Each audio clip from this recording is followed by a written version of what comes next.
How many times have you said, I don't know what's supposed to be in my associate program? I'm confused, I'm overwhelmed, and guess what? I'm not getting staff up to speed the way I want them to. On today's podcast, we're going to give you the secret sauce for building the perfect associate program for your salon. Salon owners are some of the most amazing people on planet Earth. The only problem is sometimes their hearts are so big and they give so much of themselves to their staff and guests that it creates unintended consequences. Our goal is to change the industry by elevating the way the rest of the world sees salons, spas, and barbershops and give it the credibility that it truly deserves. This is the Salon Owner Revo Show. So on today's show, Doug, we've got an amazing guest, a friend, a legend, a regular on the show. We're going to bring him on in just a second. But Doug, how often does the associate program come up inside the salon? All the time. I mean, it's the launching pad for your business, really, when you bring people in. People have done it a million different ways, some good, some bad. So I think we're going to get through today. What's the good? What's the bad? I think that's. So speaking of some good and some bad, I don't know anything bad about this man. All I know is a lot of good. What I would say is this man, when I first hung out with him, had a blast. And I was like, this dude's a good dude. We should hang out more. And then realized how amazingly epic he had as far as like his business background, his salon background. His wisdom and knowledge about the industry is just unmatched. And I just want to welcome to the show a friend, partner, client, everything else you could possibly imagine, Mr. Chris Fergan-Barron. What's up, Chris? How are you? Hey, how are you guys doing? First of all, we've been talking about friends. We've been, as you say, partners. You've been a mentor, a coach to us for years, helped to turn our business from a mom and pop organization into a real business. I'm sure the same as you and Doug have done for all of the salons out there. But just to show you some of my gratitude that we got going on here, and we wear that around the house really well. And I just hope for all the people listening in today. Wears that around the house? Yeah, well, yeah, we'll just leave that all alone. Yeah, listen, whatever I can share. I love that introduction that I wrote, and I just want to say this is what I want to talk to you about with this today is because I've screwed up on it so many times, and this has been 50 years of research because that's how long 50 plus that I've been in the business. Was over 50 years as a salon owner. Well, I shouldn't say that. 50 years ago, I started as a salon owner and then moved into kind of the rank where I am now. So I've done it right and I've done it wrong and I've learned corrections to do. And this is why part of what we're doing right now is to really get this cooking for salons across the country and hopefully across the world. Yeah, and I just want to say, I mean, if you know who Chris Barron is, say love Chris in the chat. If it's your first time hanging out with Chris, say first time. And, Chris is the Artistic Director of Education. I believe that's the official title through Redken. Correct, Chris? Yeah, Global Artistic Director. That's correct. Global Artistic. Don't leave the global out, Jason. For crying out loud. Global Artistic Director of Education. And, Chris is an amazing man. He does some of the coolest avant-garde style hair, multiple nominations for NAHA and won all kinds of stuff all over the place. And I know Chris is not a big bragger by any means, but I'm going to brag on you and just say that, he's an incredible human being. Google him, look him up, and see his hair cred. It is strong, but more importantly, and Chris, when I talk to people, they always ask me, they're like, is Chris really as humble as he appears? And I'm like, more. He's more humble than he appears. I don't know what to tell you because, for a track record like you, 50 plus years in the industry and all these amazing accolades, and like you're the most down to earth dude that just hang out and have a glass of wine and barbecue in your backyard. It's all the same. I feel like people just, I think that's what people always admire about you when I hear about you, and I admire the same. So I'm just glad to have you on because I think you bring some amazing perspective to the show today, and glad to have you. Oh, God bless. Thank you. I really appreciate that. It's nothing like coming home from and awards, and then having your wife to take out the cat litter that brings you back to humility. So, right? Isn't that the truth? I was like, I know we've gone out and done some of those red carpet events, and it's just like reality check instantaneously, right? Yeah. So, dude, let's talk about this, because I know this is kind of like the reason why I said secret sauce is you guys have been kind of brewing this behind the scenes, this idea of associate programs and helping people understand what makes up a good associate program, a bad associate program. But let's talk about a goal just for a second here. Doug, inside of a salon, what is the goal of having a strong associate program? Like, why not just hire a bunch of people who are already trained, already up to speed, they're good to go? Why waste the time training, quote, an associate? Why would a salon want to do that? Well, you start to create the people that you want. I mean, some of the problem with hiring people that have been in the industry for a long time, that can come with their own baggage, things they've learned wrong or learned differently than from the way you do it inside your salon. Yeah. The associate program really gets people oriented in how you do it and gets them up to speed in how you do it. And I think it's the launching pad. And so if we hire somebody that has experience, they still have to go through a version of the associate program there again. So we know what they know how we do things, they know what the expectations are. I think a lot of that really sets things up clear. That's the biggest thing is you have clear agreements on what's expected of them and what they're going to get and how things function instead of figuring it out as you go. Because if you don't have one, then people are just kind of, oh, I didn't know, or this way I do it, this way I was taught in school, or whatever. My last salon, that's what they always did. Yeah, and then schools, schools are different. Different ones have different strengths and different weaknesses. And I think a good associate program is a common denominator, bring people into your environment. And I also think cookie cutter ones aren't necessarily the best thing either. I think you've got to have something that you can customize to your environment, because there again, all salons are different. You need to have one that's customized for what you're doing and what's going to fit your objectives, instead of trying to fit your objectives into something else. Totally. So Chris, what would you say are the biggest mistakes? I mean, you've been into, I don't even want to guess the number, thousands or hundreds of thousands of salons, and you've worked with hundreds of thousands of salon owners. What are the biggest mistakes you see as people are building out associate programs? What are the top few mistakes that people make when building associate programs? Well, I'll give you number one. Well, first of all, it takes a little bit of a lead in, and I'm going to tell you because this is what I did. Yeah. Usually what happens when I first started it, I went, look whose shingle is on the outside of the building, and it's Chris's beauty salon. Yeah. And therefore, Chris should be the highlight, and Chris should be the one that's teaching, and so on. Right. The first mistake that I made, because it ended up that it becomes more a part of an ego and about look what I know, and passing that on as what's the best thing for the team. And that's the biggest part, is to remember you got to create a team. And so insofar as mistakes, please understand, if you are a salon owner and you're doing the training right now, I'm not saying stop. I'm not saying get out. I'm saying you're taking the path that I took, which seemed like the only one, because I was the one with the most knowledge. Yeah. So what I will tell you that the recovery or the cure for that is to pick somebody that ideally, number one, is is going to stay with you stay with you. It doesn't, if they're going to leave, that's okay. Better to be having somebody trained that leaves than somebody that you didn't and stays. Totally. So I would say, how are you going to start off teaching? How are you going to put a system together? Because that's usually what most people forget, is that it's got to be a system, not what do I think that I want to train this week. And that's quite frankly, it's the way we start. I want to make sure I caught that, because that was a big point. How do you put a system together instead of what do I want to train on this week? Yeah, and that's the biggest one of first off. Yeah. And I want to give you, I'm going to start on a little bit of a rule that I think, if you can just write down the word PACK, P-A-C-K, pack. Yep. It's like you want to pack that's your team. What is your team together? And I'm going to go, pack is what I think about when you're creating a system, let me rephrase that. When you're creating an associate program, a new hire program, a training system, whatever you want to call it. Yeah. And the first thing is what you just said, is what's the program? And the biggest thing is I don't care if you're analog, get out your kitty calendar, you're one of the firemen, whatever it is, and figure out what you have. You got the fireman. Yeah, calendar. Personally, I have the kitty one. But get out that and start to just plan. Like, number one, what is the system that you have for? Are you going to do? Is it Wednesdays? Is it Wednesday morning? Is it Monday? Is it after hours? Is it before? It's got to be consistent.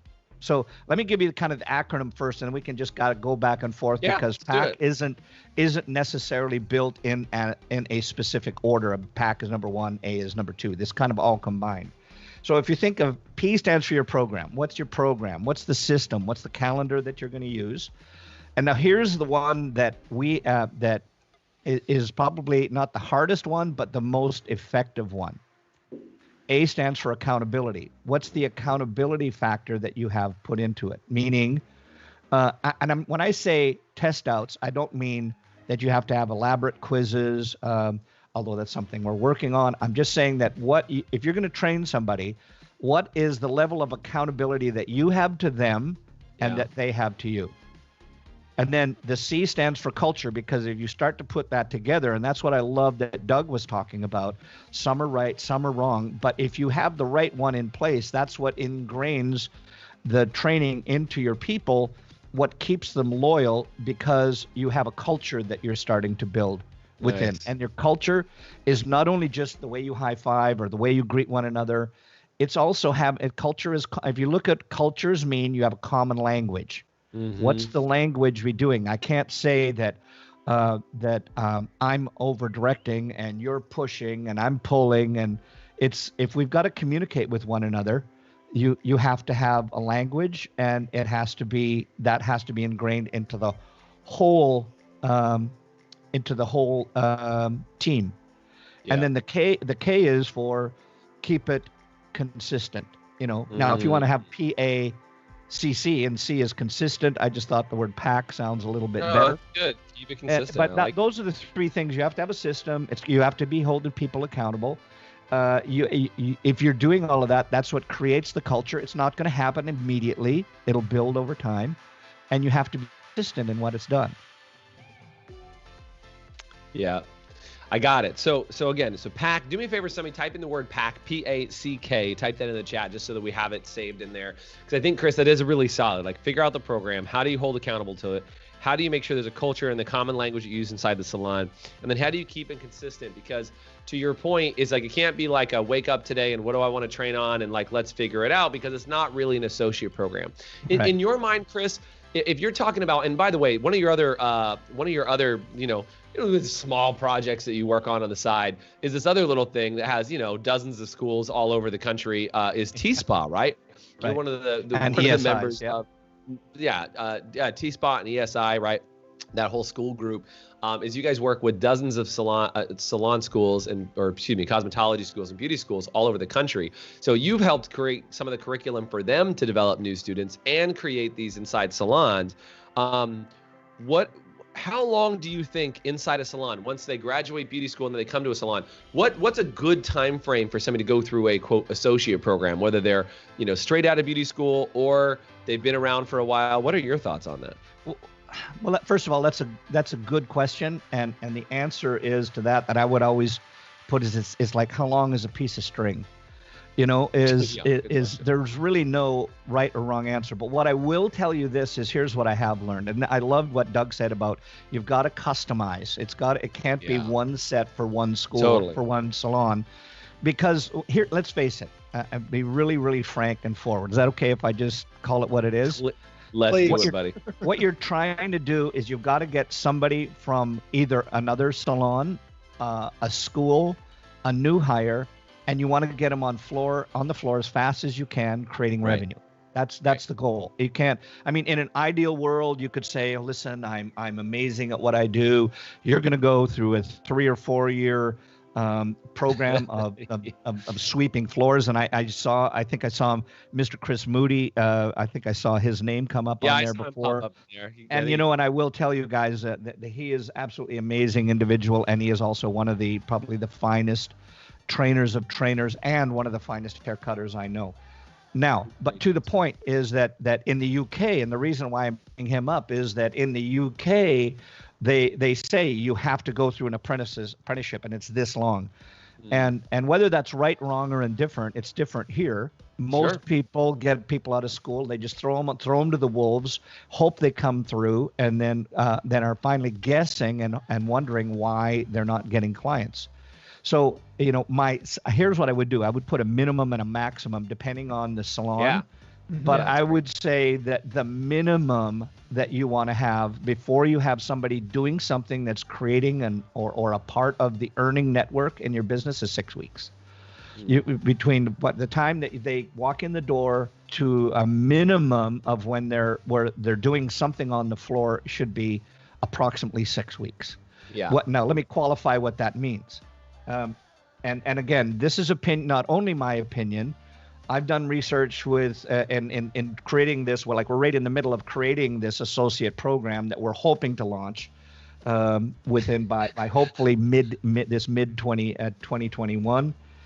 But in research and talking to a lot of people outside your network, inside your network, that they want to get people on the floor to be able to do a blow dry that meets their standards. 2, can apply color, can do a color application, be it global and a retouch, and that's what you generally have to do to start with, is to get them onto the floor earning money. If it's not on their own, assisting somebody else who can generate dollars, taking over a service. Yeah. Does that make sense so far? Yeah, totally. So it says minimum should be 6 weeks. Indoctrinate them into the culture, create the accountability, have some consistency, do all those things. And like you said, this varies country by country. Like some countries have a totally different methodology of how they operate. You said kind of that was the minimum is about 6 weeks. Do you have a maximum in your mind? Well, here's what I would say is, to me, I know one salon in particular out of the New York or the Pennsylvania area that we have, like with Fuel for Design, is a program that we have designed for getting people from step 1 to understanding what they're doing as opposed to just memorizing and training. Right. And pardon me if I'm doing this at the same time. That was my phone that was going off, so I'm trying to put it on to my silent mode here, etc. So forgive me for that. Man. But what this particular salon does is they have them, the training program that we have is they have to go through that 6 times from start to finish, working through their mannequins or on clients, and once they get that, then and only then are they allowed to go onto the floor and start in hair cutting. Chris, you mentioned something that I think I want to circle back to for a second. Is you mentioned a little bit earlier, this is way earlier in the interview, but you mentioned something about test outs. And now you're talking about they got to go through it 6 times. Yeah. I think that there are salons, because I know inside of Redken and the L'Oreal world, this is pretty prevalent, but I think outside of that, it's not. So I think it's important because we talk to everybody, right? Yep. Is that there's a difference between knowing something and being able to do it, right? Yeah. Or memorizing something. So why is that an important part of the associate program? Because I think, there's going to be a lot of people. Like if I was, I didn't go through cosmetology school, right? But if I went to cosmetology school for the amount of months and hours and did all the things that I had to do to go through cosmetology school, and then I go to a salon, they're like, great, here's your training program now that you're finished with school for another training program. I'd be like, what the hell? I thought I just went, I'm just, I know the industry, but I'm just saying, like, in general, it seems like it's a little bit random. What is the importance of the test out part of it to verify the knowledge, to do all that? Like, why is that such an important component to make sure it's installed and the language is right in your mind? Okay, good. Well, that's, first of all, great point. And I would do two things. Number one, confidence. You're confident in the person that you have working for you. Yeah. They're confident, and you're confident their knowledge does. It brings confidence to the customers, because imagine that you can say, Doug has tested out in our design category, and now he's moved from design 1 to design 2. Now I'm not telling about those are the labels you should have. Please don't get me wrong. I'm just saying. Yeah, but that's just moving up. But here's the point that I want to bring out right now is that I'm sure that right now, and I already mentioned one master on there. It was Chris Moody. That if he's still on here, he's a master at hair cutting. Now, mastery is whether you believe in the 10,000 hour rule or not. It's if you equated it to a language, Somebody could say, if I wanted to learn English, and I believe, if I remember correctly, that something like it's either 162,000 words. If you're a master at the English language, you'd have to know 160,000 of those words. Good Lord. But you don't have to know. I do not know, as you can listen when I talk and when I write and see when the things that I do not know that many words. But I'm going to pick them. Let's say I know 60,000. I'm fluent in the language. Is this making sense so far? Yeah, totally. So when we're talking about testing out, you're trying to find out where in this process of training is the person. So you're getting to a point of being fluent in that skill, pushing them towards mastery. I like it. And So it's and I would suggest this. First of all, I used to, when we had our salons, everybody had to do, we had specific shapes, specific cuts we had to do, and you had to do them perfectly 10 times in a row. If you didn't, you weren't allowed to cut. Now, that's not the way to do it. That's the way I did it at the beginning. However, at that point, we did build a hell of a strong haircutting team, but it hindered your bottom line because they weren't getting on the floor earning money. So you've got to find that point of where is it? It was a perfectionist game instead of an installation game. It's exactly. Right? Well, it was an ego game. Look at how great we are. Look at how great our salon is. And it hurt our bottom line. So I'm telling people that now is you want to get to the point where they understand what they're doing.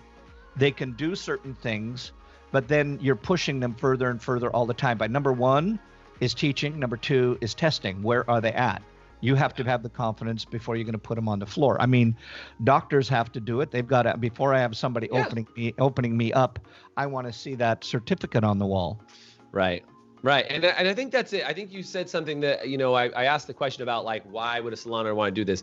It really is about the safety of the guest. It really is about the security of, like, look, I know a million salons that get blown up for a bad haircut or a bad color and, or like have an inconsistent concept. Like, look, to your point, if your name is on the building, you're at risk for anybody who your staff touches, right? Like, meaning for their cut, for their color, for their safety, for everything else.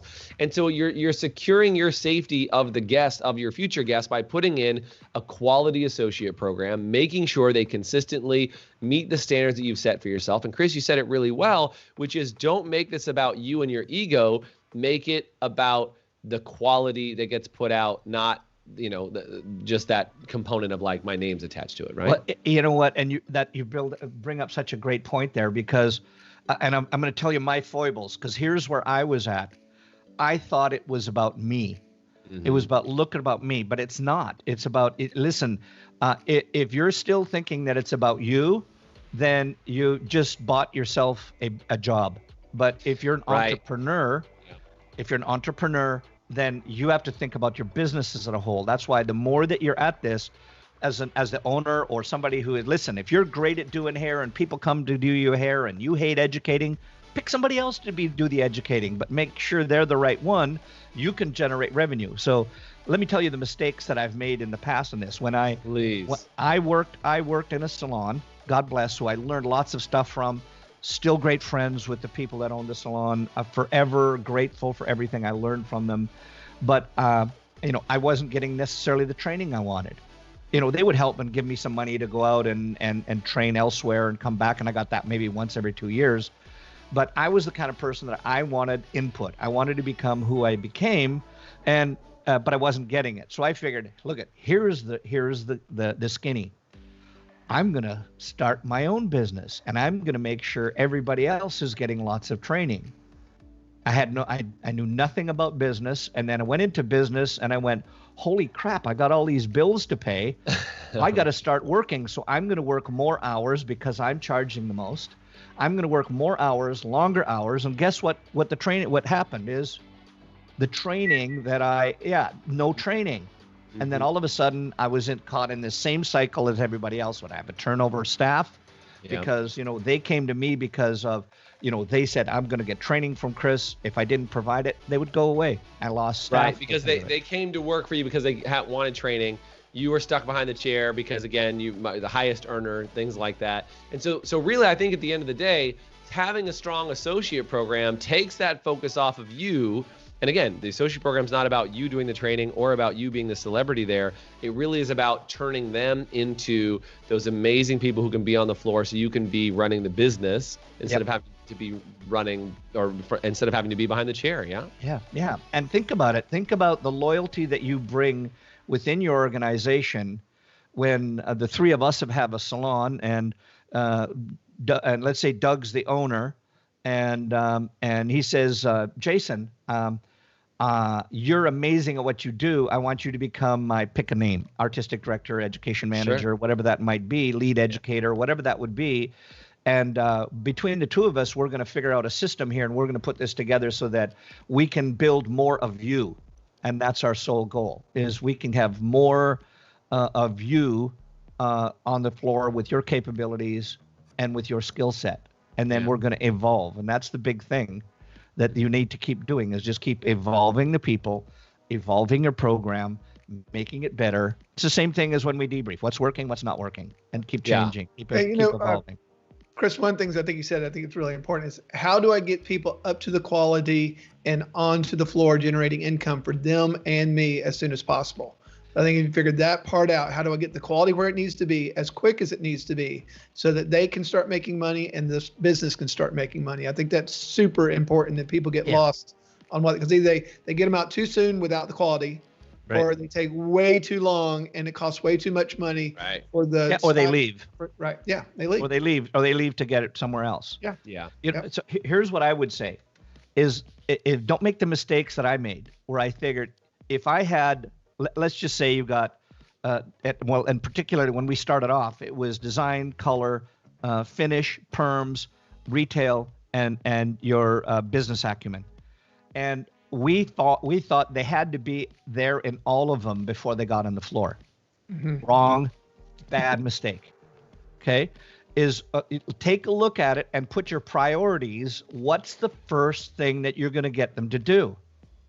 Just type it in. Somebody type it in. What's the first thing that you want somebody to do? The most simple thing that we do in the salon, I'll give you a hint, starts at the back bar, starts with a sh and ends with ampoo. Is just, you've got to get them up to what is the quality of service that you want when that client sits at the shampoo basin? How do you want them to shampoo it? What's the type of shampoo? What's the order of it? Once they can meet that criteria, now you've got somebody that can shampoo for somebody else, so somebody else can make more revenue. And then the next thing. So that'd be number one. Number two would be, how can I test somebody else so that I am fully confident that when somebody applies a retouch, that they're not going to get overlap, they're not going to get hot roots, all of those things, even if you're mixing the formula. So get them shampoo number one, and then what can they do for doing just a simple retouch to free up somebody else? So you figure them out: shampoo, retouch, a global application, and then, or if you feel that blow dries first, figure that in. Test them out on each one of those, get them on the floor doing that so they become a part of the team quicker and feel that their worth is in there.